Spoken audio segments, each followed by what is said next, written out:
Estamos começando mais um episódio de Cobogós aqui pelo canal Marketing, Spotify, também YouTube. E antes de nós falarmos aqui do nosso tema de hoje, cumprimentar também a nossa pessoa maravilhosa que está aqui do meu lado. Sócia. Siga as nossas redes sociais, que são... Isso aí, @empreiteira digital e @cobogósoficial. Isso, né? Não deixe de seguir, porque a gente sempre está trazendo verdadeiras aulas aqui para vocês.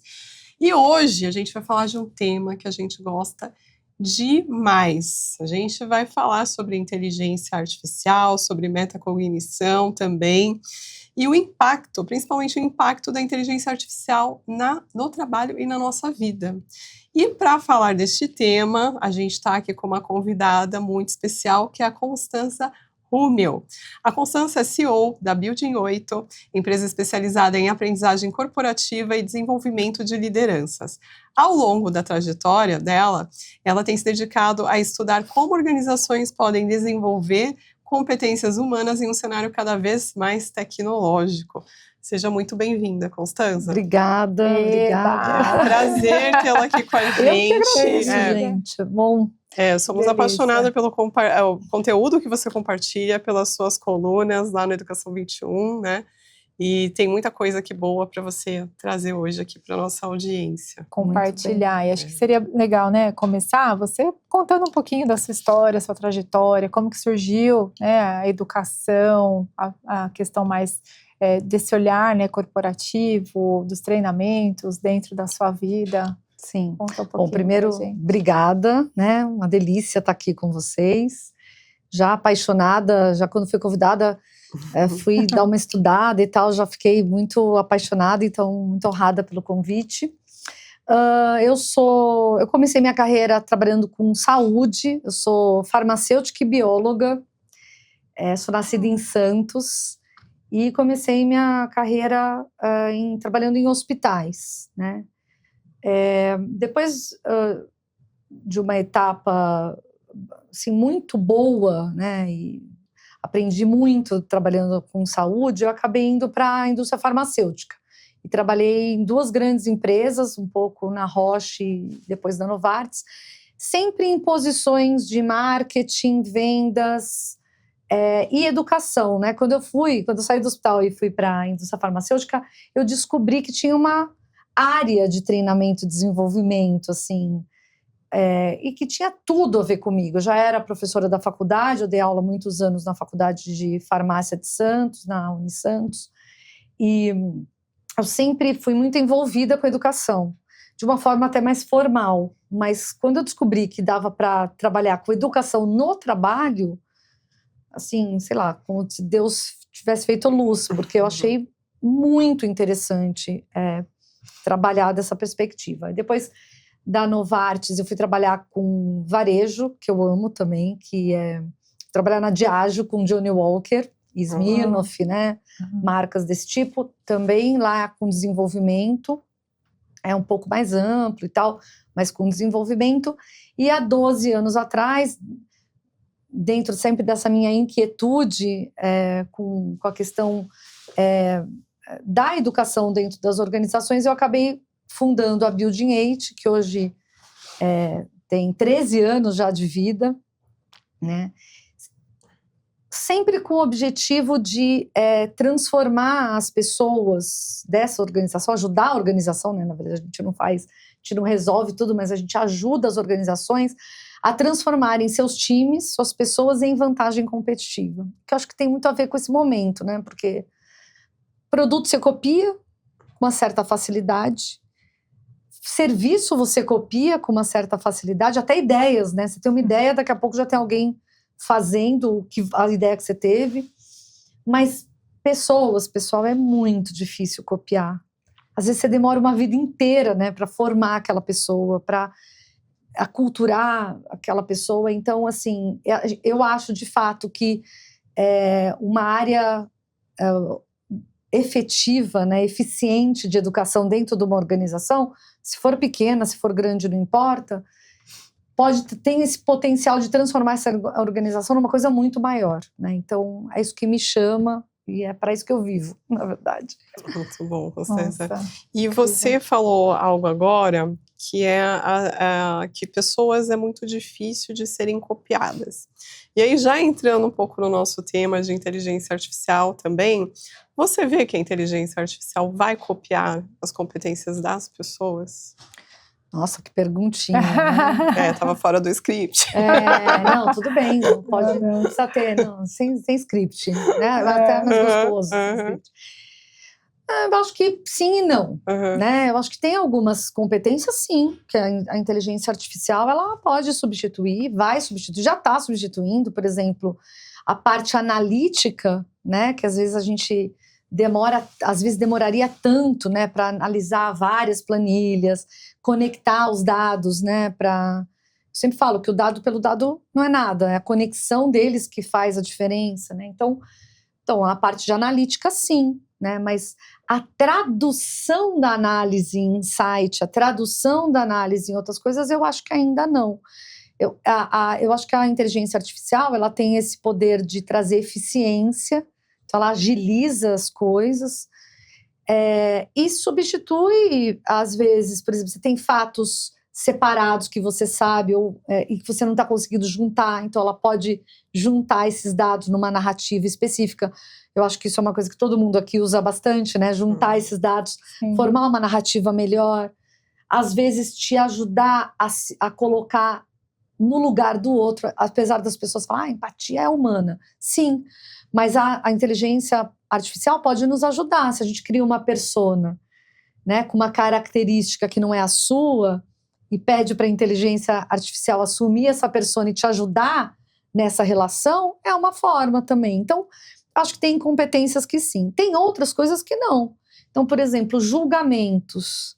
Eu acho que é difícil uma inteligência artificial substituir o nosso julgamento de fato como ser humano, porque o julgamento depende da vivência que você tem. Aquela inteligência artificial não tem uma vivência que você tem, por exemplo. Talvez ela julgue diferente de você, né? Pode ser complementar, melhor, pior, não interessa, mas não substitui o meu julgamento, né? Não deveria, pelo menos, substituir o meu julgamento.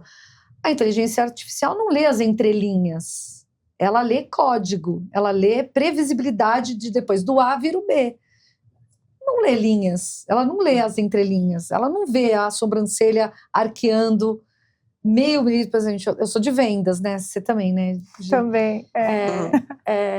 Ela não vê o comportamento, né? O nosso cliente arqueando a sobrancelha meio milímetro para a direita, que você sabe que aquilo significa... Olha. Está pensando, não gostou muito disso, por exemplo. Então, eu acho que essa capacidade do julgamento, da sensibilidade, acho que ainda não. Outras também que não, acho que imaginação, né? Acho que a inteligência artificial, ela olha para trás, recombinando coisas para trazer respostas. E a gente nem sempre, quando a gente está imaginando, a gente não olha só para trás. Pode olhar também, é uma alternativa olhar para trás para ser criativo. Mas você pode partir de uma coisa que nem existe. No nosso cérebro, ele consegue criar coisas do nada, pensar do nada. Então, não sei. Eu acho que, de novo, sim e não, né? Mas eu acho que é um desafio. Porque a gente tende a achar que sim. E aí se fia muito no que vem de resposta de lá. E aí talvez tenha outra competência, agora pensando bem, que também não copia, que é o senso crítico. Que a gente demora anos para formar. Você não tem senso crítico do nada. O senso crítico é formado à medida que você vive coisas certas, erradas, que funcionam, que não funcionam. Então, acho que o senso crítico também é um ponto nosso. Sim. Eu gosto muito, né, desse tema, não só de vendas, mas porque vendas tem muito a ver com comportamento humano, né? E a gente estuda muito isso aqui também, mas quando a gente fala do cérebro humano, né, como um ativo estratégico, e você fala isso, você enxerga que as empresas, elas estão trabalhando e fazendo esse movimento de transformação realmente das pessoas como o principal ativo das empresas, até para manusearem essas ferramentas todas, né, que vão surgindo cada dia mais, né? Cada dia tem mais uma série de inteligências artificiais à disposição de todo mundo. Como que você enxerga hoje, estando dentro da educação corporativa, essa atuação das empresas, né, e essas iniciativas? Bom, aqui também a resposta é sim, não. Hoje eu acho que eu vou ter um monte de resposta sim e não, né? Acho que algumas sim, né? Em empresas que você tem o RH mais estratégico, olhando para as pessoas, para além só do que elas entregam como avaliação de desempenho, acho que sim, né? Nos lugares onde o foco é muito mais no produto, e tem muito lugar que o foco é no produto, ou no serviço que entrega, e menos nas pessoas. Acho que não. Acho que esse artigo que a Renata está falando, né, que eu acabei de publicar essa semana no Educadores 21, ele fala sobre um novo capital, né? A gente passou por muito tempo falando, o capital intelectual, né? O capital humano. Sim. Eu mesma dei aula no MBA da FGV de capital humano. Eu nem gostava dessa palavra, na verdade. Acho esse jeito de olhar para as pessoas esquisito. Mas agora tem um novo conceito que fala que não é mais capital humano, é capital cerebral, porque o cérebro está sendo impactado por esta falta de cuidado que a gente se dá, né, no dia a dia, passando muito tempo nos shorts Telas, e tela o tempo todo, né? É coisa muito decupada, que exige pouco pensamento, pouco processamento, mas as organizações também, né, estão talvez cuidando menos do cérebro das pessoas, né? E aí se fala do capital cerebral, que olhar para a saúde desse cérebro vai ser importante para a gente não cair naquela armadilha que o Harari fala, que é de virarmos seres obsoletos, que não vão servir para nada, que não vão agregar valor. Porque se a gente só consumir coisas prontas e deixar o pensar, que é o mais importante do cérebro, para a máquina, talvez realmente não sobre nada para a gente. Então, eu acho que as organizações elas precisam se preocupar com isso. Quem está no treinamento precisa usar isso a seu favor, né? E é possível você usar a inteligência da máquina, usar a IA para catapultar os seus resultados, né? Para melhorar a tua performance sem substituir o seu pensamento, né? Então, eu acho que é desafiador, porque o caminho mais fácil, geralmente, né, é o mais trilhado, mas esse é um assunto que me preocupa também, como a vocês duas também me preocupa muito. Como que a gente vai fazer para poder não ser substituído, de fato, né, na vida real, e evoluir junto com a máquina, não aquém, né, da máquina, assim. Você comentou que também é de responsabilidade da empresa, né?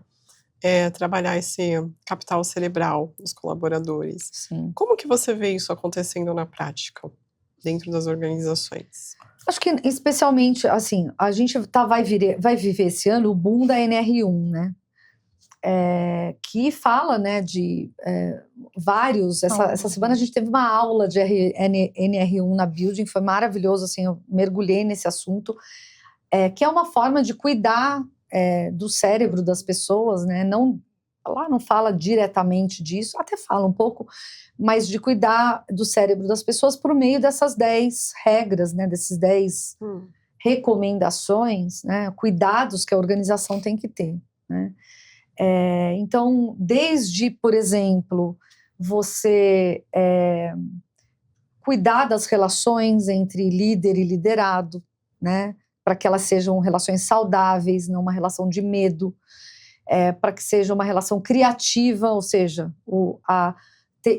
exista uma certa proteção ao erro, né? Se toda vez que eu errar eu for punido, eu paro de tentar, né? Então, eu acho que muitas iniciativas na organização em relação a relações, em relação aos assédios, em relação a, por exemplo, os horários de trabalho, né? Respeitar os horários de trabalho. O cérebro também precisa de descanso, né? Ninguém cansado consegue performar no seu melhor. Há um tempo atrás, uma outra coisa interessante que a Brené Brown também fala um pouquinho, mas um termo, não sei se vocês conhecem, chama code switching, que é essa capacidade que os seres humanos têm de se adaptar, usar uma máscara para performar melhor em algum lugar. Só que toda vez que você põe a máscara, você não performa no seu melhor, você está muito mais preocupado em arrumar a roupa, né, fazer a cara certa, dizer as palavras certas, do que estar livre para ser quem você é e performar no seu melhor. Então, uma organização que diminui isso, né, que não obriga você a ser de um jeito específico, pode ter o melhor das pessoas. Assim, tem muitas frentes, eu acho, onde você consegue melhorar e proteger o cérebro dos teus funcionários. Esse capital cerebral mesmo.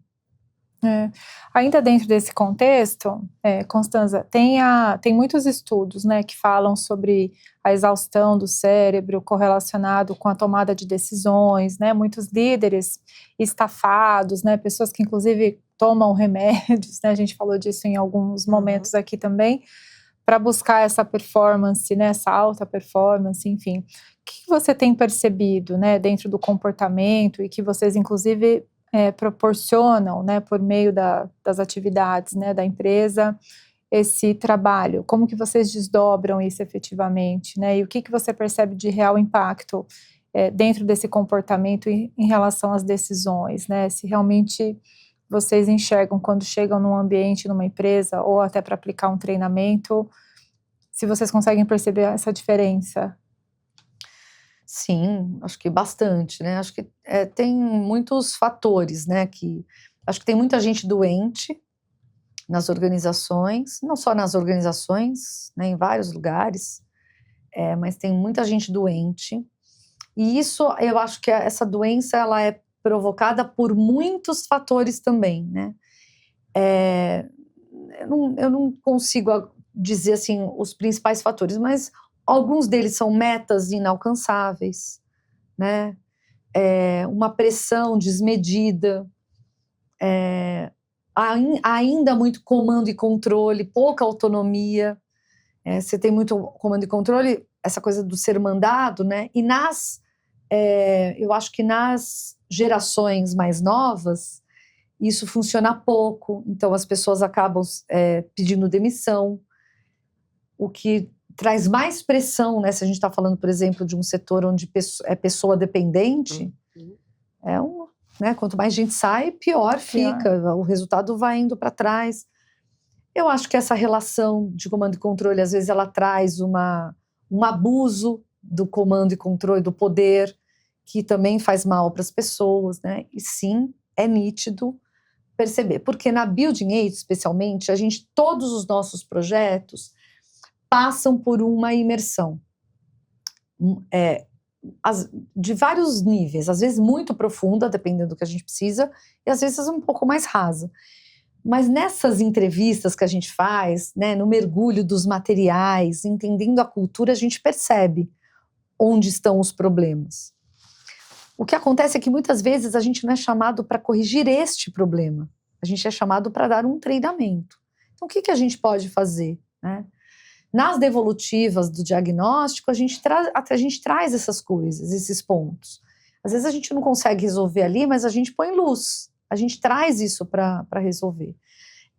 Ou a gente também faz os treinamentos de uma maneira que leve isso como uma metacompetência. Eu vou treinar vendas, mas eu vou pôr uma questão de erro aqui no meio, né? Eu vou treinar com o líder feedback, mas eu vou trazer a questão do respeito e a gente vai costurando isso, né? Então é muito comum quando você pensa dessa maneira, né, no resultado do trabalho, você fala assim, olha, eu mirei aqui e acertei mais outras coisas, né? Porque foi intencional, né? Vou dar um exemplo super legal. Às vezes a gente está num lugar e fala, eu quero trabalhar cooperação, trabalho de time, interdependência, só que eu quero um jogo competitivo na convenção. Não orna, né? Isso que é um jogo competitivo, porque é vendas, então acha que venda só se motiva por competição, que é uma mentira, não é verdade. Você tem que fazer um jogo competitivo, mas você quer trabalhar cooperação, né? Eu tenho um cliente que há pouco tempo ele falou assim, nossa, a gente está falando tanto de cooperação, né? Mas toda vez que vocês, não falou pra gente, né? Falou pro gerente de treinamento, toda vez que vocês vêm treinar a gente, vocês treinam com competição. Né? É isso, assim. Então, assim, precisa ornar. Eu acho que nós da educação, tanto fornecedores quanto pessoas, a própria metodologia que a gente usa, ela precisa estar adequada ao que a gente quer transmitir, ao que a gente quer trabalhar. Né? Às vezes é importante uma competição, não tem problema. Mas e quando não é, não pode usar, tem que usar outras alternativas, né? E acho que existem vícios, né? As pessoas estão acostumadas a fazer daquele jeito. Então, também, às vezes, é difícil falar, olha, não vamos fazer assim, vamos fazer de outro jeito, né? Então, é por isso que é bom um cliente corajoso e que confia na gente, né? Porque ele fala, não, vamos, eu tô disposto a abrir mão, né, do que eu quero para tentar uma outra alternativa. E geralmente é boa, geralmente é legal. Que é feito junto, né? Traz luz e aí amplia e muda, né? Sim. Muito bom. Sim. E Constanza, a gente estava falando também, antes ali dessa questão do capital cerebral, como que você vê, nesse momento que a gente vive hoje, a questão de trabalhar o pensamento crítico? Hoje, a gente estava falando mais cedo, antes de entrar aqui no programa, que tá tudo ficando igual, né? O conteúdo tá ficando igual, parece que tá todo mundo falando a mesma coisa. Sim. Empresas diferentes fazendo as coisas da mesma forma. O que você vê que pode dar, assim, essa virada de chave enquanto ainda é tempo, para a gente não ter um problema daqui a um tempo, né? Porque nosso ponto de vista também da empreiteira digital, que a gente trabalha com conteúdo, a gente vive falando que daqui a pouco a gente vai ter uma crise de conteúdo exatamente porque tá todo mundo produzindo muito conteúdo igual na internet. Como que você vê isso? Assim, um bom exemplo disso é o LinkedIn, né, gente? Nunca teve tanto artigo produzido. É verdade. Tantos textos longuíssimos produzidos, né? Assim, é uma coisa absurda, né? Logicamente, a gente que usa bastante, lógico, você olha e eu uso também. Não é que eu não uso, eu uso pra caramba, né? Eu tento usar de um jeito que, independentemente do modelo de inteligência que eu esteja usando, que ele me ajude a pensar, me faça perguntas, né, me traga dados, porque às vezes eu acho que o mais difícil era juntar esses dados, né, e ele procura fração de segundos, né. O que eu acho é que aí sim a gente tem, como o acesso está muito democratizado a todas as plataformas de IA, tanto as generativas, né, quanto aos aplicativos que usam essas plataformas para desenvolver grandes apresentações e filmes, né, gente?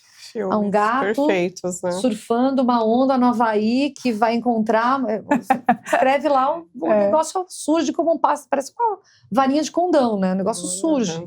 Agora tá a onda nas novelas de gato. Eu já vi. Nossa. Chinesas, né? Uma coisa impressionante. Bom, enfim. Para mim, essa visão crítica, esse senso crítico, ele precisa ser formado na escola. Assim, o meu filho precisa ter senso, que tem 9 anos, precisa formar o senso crítico. Nós devemos fazer isso com os nossos funcionários, né? Então, assim, trouxe um trabalho, em vez da gente ficar corrigindo, pedir, falar, olha, não tá bom, eu quero que você me sublinhe tudo que não tá bom e me diga por que é que não tá bom. Acho que a metacognição ajuda a gente a fazer isso. Pensar por que eu penso. Ir para a raiz daquela questão. Porque senão, de novo, a gente vai ficar pasteurizado. Todos os textos vão ser iguais, porque a inteligência artificial, ela escreve da mesma maneira. Já deve ter notado. E fica, agora mesmo- aparece aquela... A pergunta é... Em todos os textos a gente vê lá, e a pergunta que fica né? A pergunta você já vê que foi Esse é um construído. padrão, né? É um padrão. E é engraçado, vou contar um caso engraçado, né? Eu tive um moço que a gente contratou agora, depois da pandemia, para ser a SDR, né? Para fazer captação ativa e atender os clientes no primeiro momento. E uma graça. E aí eu escrevi alguns textos para ajudá-lo a trabalhar tal. E eu fiz uma formação em Londres. Eu fiz uma formação de negociação junto com o inglês. Juntei as duas coisas para estudar. E os londrinos, eles são muito formais na escrita, né? E aí sempre eu fazia dentro desse 1 mês e meio que eu fiquei lá, fazia os meus textos e o professor corrigia sempre, I hope, eu espero que, nunca perguntando, e aí, como que você tá? Né? Era sempre assim, espero que você esteja bem. E eu sempre, de lá para cá, isso marcou minha vida, eu sempre uso assim. E aí, eu fiz os textos, né, sempre começando... Os roteiros, né? Os roteiros para ele usar, sempre começando assim, porque é o jeito que eu falo. Aí ele voltou tudo para mim e falou, olha, Constanza, eu cortei toda essa primeira parte aqui, porque isso aqui é muito de inteligência artificial. Eu falei, não! Essa sou eu! Então, por que eu tô contando essa história, né? Porque é engraçado, porque a inteligência artificial também mimetiza a gente, né? Eu vejo... O meu chat GPT eu já tenho há 2 anos praticamente. Ele sou eu. Ele traz coisas e fala... A gente treina, né? Eu treino ele direto, você vai tenho a gente. Ele fala, e aí, como tá o Matias? Né? Assim, é uma conversa íntima que eu tenho com ele. Ou com ela, não sei, né? Mas, então, eu acho que, ao mesmo tempo que a gente tem a gente olha para o texto e vê muita diferença, eu também olho para o meu texto e vejo muita semelhança. E eu acho que ele vai assumindo os zeitgeists daquele momento. Por exemplo, pergunta é importante agora. A gente está numa etapa do mundo de provocação, de fazer perguntas do que trazer respostas. Então ele traz a pergunta para o texto dele. E eu acho que a gente vai ver esses ciclos acontecendo dentro do próprio ChatGPT. Ele começa a trazer para o nosso texto, né, esse zeitgeist assim, do momento, o que está acontecendo agora. Outro dia ele me trouxe o sabor, tal. Eu nem sabia o que era isso, gente. Me trouxe o negócio, meu filho que me explicou. Sabor energético.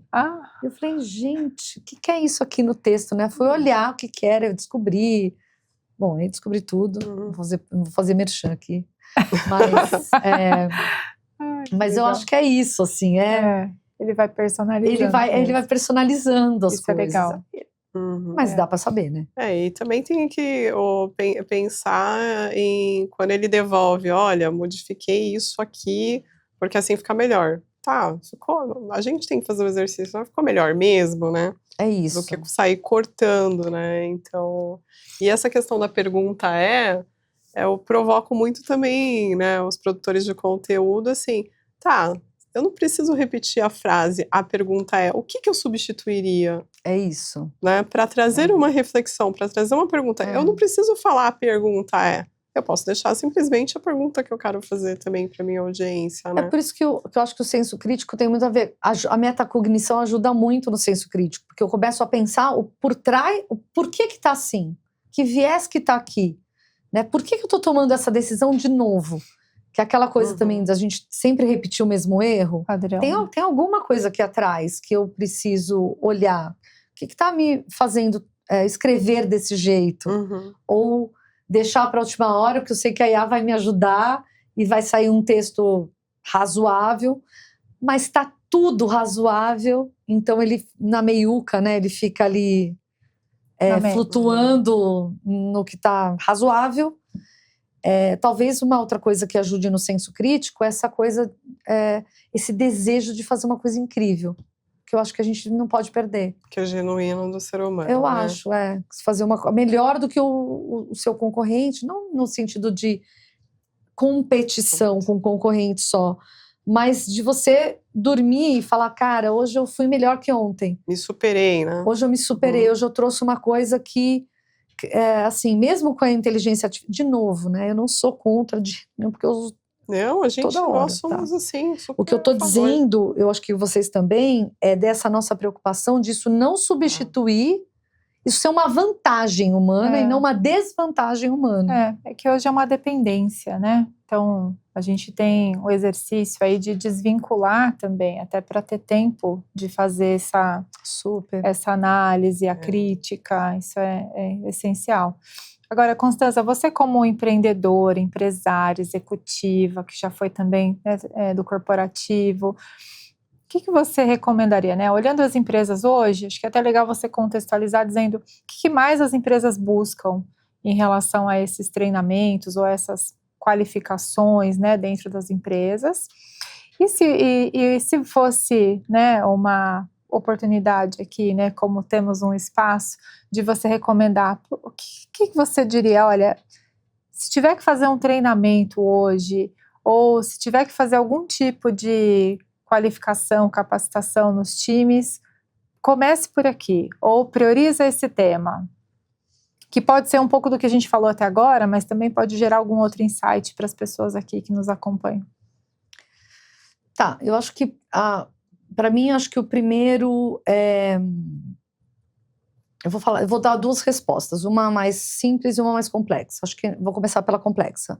Eu acho que o melhor é você conseguir entender para onde esse time precisa ir, o que ele precisa entregar, definir métricas claras de onde ele precisa chegar, entender o que esse time tem, que ajuda ele a chegar lá, e o que falta, e criar treinamentos para ele que façam sentido para ele.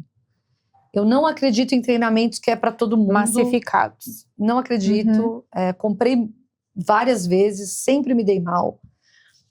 E um dos motivos pelos quais eu criei a Building era sair desse enrosco dos treinamentos igual para todo mundo. Então, acho que a primeira resposta é essa. Então, tenham um departamento, tenham uma inteligência, tenha um fornecedor, tenha alguém que te ajude a diagnosticar exatamente o que você precisa para chegar no lugar que você quer. E aí aqui investir profundo, pesado, medindo e fazendo alterações ao longo do caminho. E de preferência alguma coisa que seja mais longa, né? Que não seja só uma palestra. Palestra é bom, palestra é super importante, mas ela é parte de um contexto geral. Em termos de competências, o World Economic Forum diz que 40% das nossas competências vão mudar até 2030, daqui a 4 anos. Ou seja, tem muita coisa para a gente aprender. Então, a primeira delas é ensinar as pessoas a aprenderem, de fato. Você fomentar no seu time esse desejo, essa curiosidade, esse desejo infinito de deixar morrer algo em si para aprender algo novo.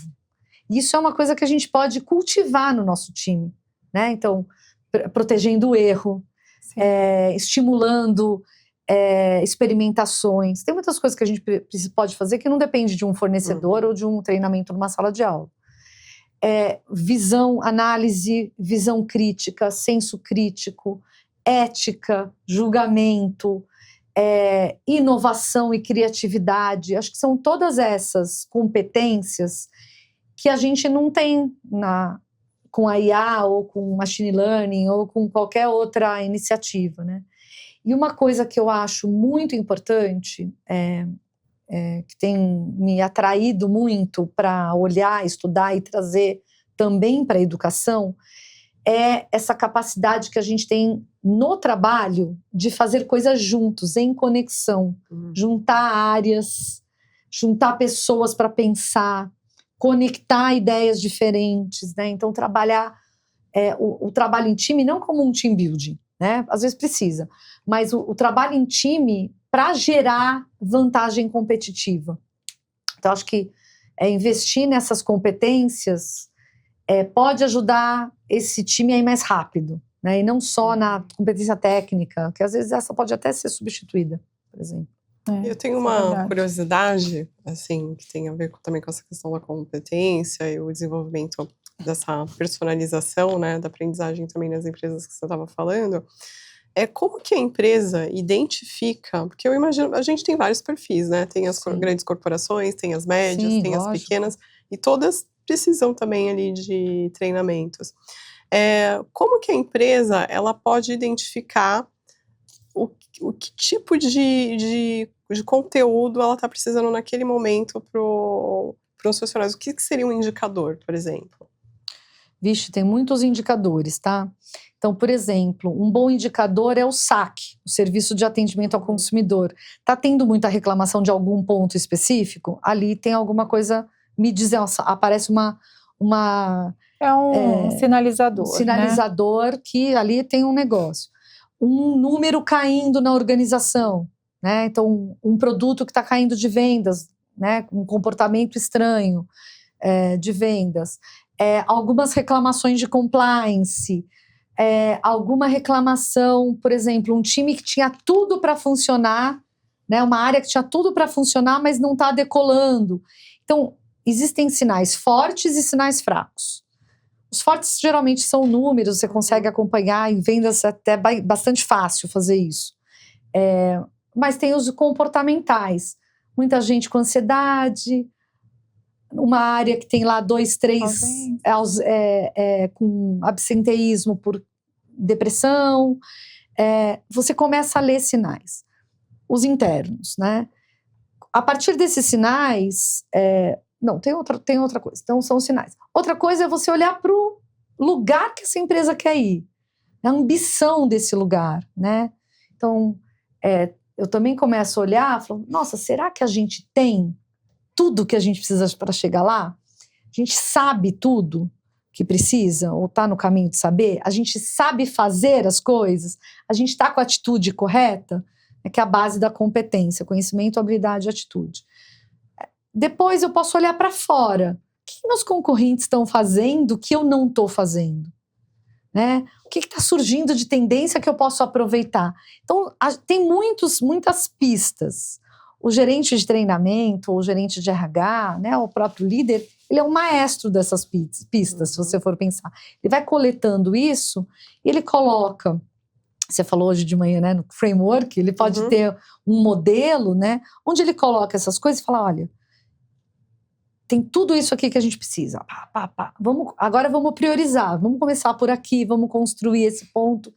Então, assim, eu acho que a partir desses sinais e desse desejo, dessa ambição, a gente pode construir um plano de treinamento que seja altamente eficiente para aquele time ou para aquela organização.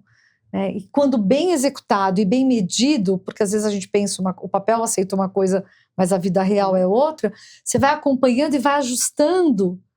Assim, eu nunca vi isso dar errado, tá? Nunca na minha vida. Mas hoje as lideranças, assim, elas estão preparadas, assim, porque eu vejo muita gente correndo, muita aquela coisa, e fazendo evento aqui, indo para lá e para cá.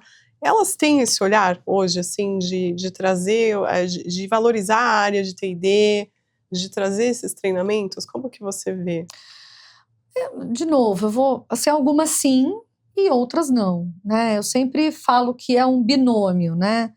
Às vezes, amigos, graças a Deus, né, a gente faz muito amigo nessa vida, então fala, eu não sou valorizado, cortaram o meu budget, né? Então, assim, tem uma coisa da organização pra gente, né? Vou me colocar aqui no lugar de T&D, sim, então às vezes está fora do nosso controle, e tem a ver com, às vezes, o líder que chegou lá, né, que não valoriza a educação, não valoriza treinamento, então sim, tem. Mas também tem um jeito nosso, né? Há 2 anos atrás, passado também, mas eu dei uma palestra no Congresso Brasileiro de Treinamento e Desenvolvimento que chamava T&D em Saneamento Estratégico. Eu acho que o jeito que você se coloca também, você traz métricas que mostram que você impacta o negócio diretamente. Você sabe vender o seu trabalho, você sabe mostrar a sua relevância. Eu acho que a gente ainda está no meio do caminho no T&D, nesse lugar. Acho que o T&D ainda tem alguns passos para a área, né, de recursos humanos. E eu vou falar não só a área de recursos humanos, outras áreas que não são a área core, né, da organização, têm dificuldade de se vender, de fazer essa conexão entre o que eu faço e o resultado final da organização, sabe? Então, acho que depende do lugar e depende da cultura, mas também depende de mim. Uhum. Eu acho que a gente também tem... A gente consegue transformar a cultura quando a gente tem isso muito claro dentro da gente. Isso é muito real. Muito, né? É muito real. Em especial nas áreas de RH, eu acredito.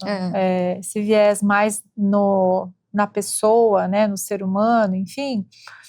E talvez um pouco mais de dificuldade para transformar isso em resultado real. Até para, de repente, conquistar um budget maior, né, negociar algo internamente na empresa. Eu vejo essa realidade acontecendo muito. Constanza, acho que a gente está indo para os minutos finais, mas seria muito bom você trazer alguma reflexão ou um conselho para os empreendedores, empresários que nos acompanham aqui, que estão passando, né, por esse momento também de transformação.